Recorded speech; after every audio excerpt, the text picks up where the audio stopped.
after today to come back up here and talk, because the people who know me know. And you see, they know. And they have got me on the clock already. So I'm going to keep it to the script and keep it moving. Again, I want to welcome everybody. I'm here now.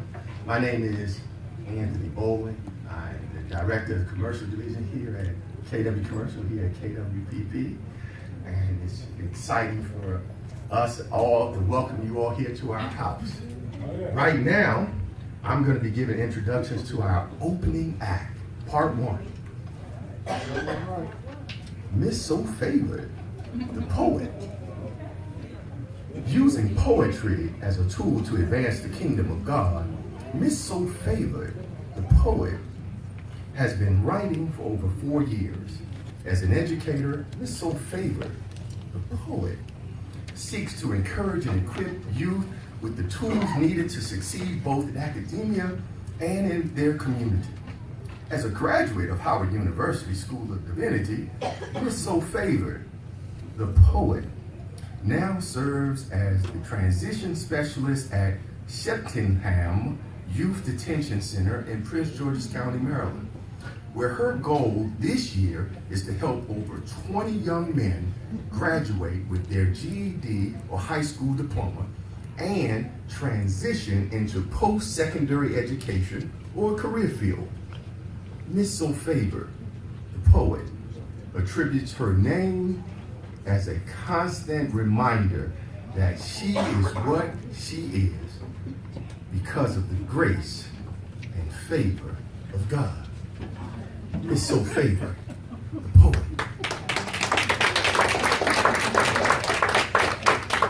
Thank you so much for the introduction. So in short, I am pretty much a humble servant of the Lord. So I thank you guys so much for allowing me to be here today, for Tanisha for extending the invite. I am definitely honored and humbled to be here.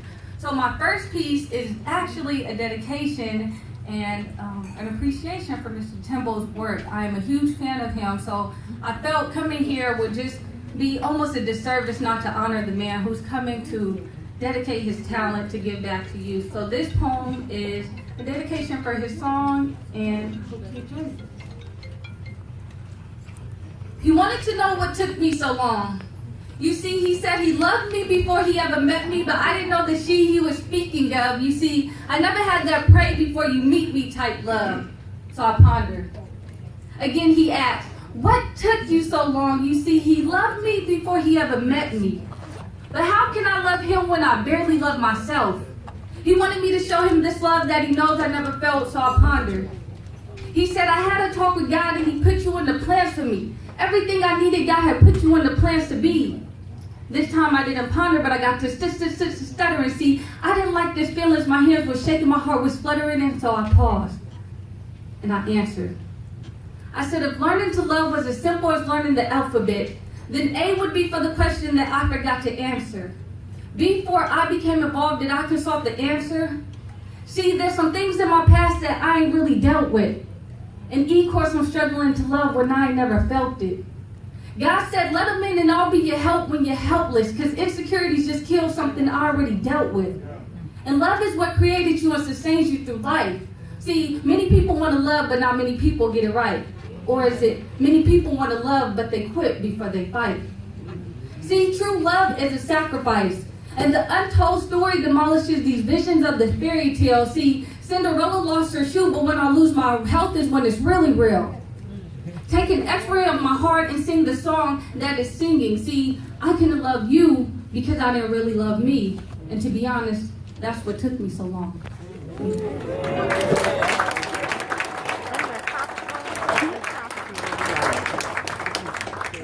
Before I get out of here, as he stated in the bio, appreciate it. As I stated in the bio, I am a transition specialist at the All Boys Youth Detention Facility right here in PG County. And so I wanted to create a piece to really show my appreciation, because some people think this is just a night out on the town to come and hear music, but really it's giving back to help rebuild a library, which is really something spectacular. So definitely give yourself a round of applause. I can say this not only as an artist, but as an educator that sees the effect of what happens when we don't give back to our youth, when they don't have libraries to go to, when they don't have rec centers, then they come to my facility. And then I'm trying to repair something that's broken because of a broken system. So this is a poem dedicated to the youth and also to all of you. Dear lost generation, I wish that you could see the psychological confinement that society so easily placed you in. I wish that you could see your life scratch out your name because they so easily placed a dollar at the end. You see, Black lives matter, but only when the Black lives that matter stand up and say, matter of fact, my life is worth more than just some currency. If God created purpose in my life, then obviously he created purpose in me. Stop making the system rich while our people are steady dying. You said you hustling and eating, get you enslaved and hungry, but buying. Into a perpetuated system that never wanted to educate you, so I'll hide your truth, put you in communities with cool liquor stores and underfunded schools, and like Alpha Phi, destroy this generation. Incarceration is our news, and as an educator, I can tell you that investing in our future means investing in our youth, and if you think that investing is too much, think back to when you were young and if somebody would have invested into you. See, I'm a product of generosity. I had teachers and community partners pour into me and say, now go out and be the prodigy. Go out there and farm a seed. Because if we don't build libraries, they'll build warehouses that house our seeds. Because idle times create idle minds that get to wondering. A library can have me thinking outer space at Howard instead of the streets that I could be wandering. So if a night out on the town to enjoy Mr. Leon Timbo can produce that, then dear lost generation, consider this my honor to give back. Sincerely, a former product of generosity. Thank you.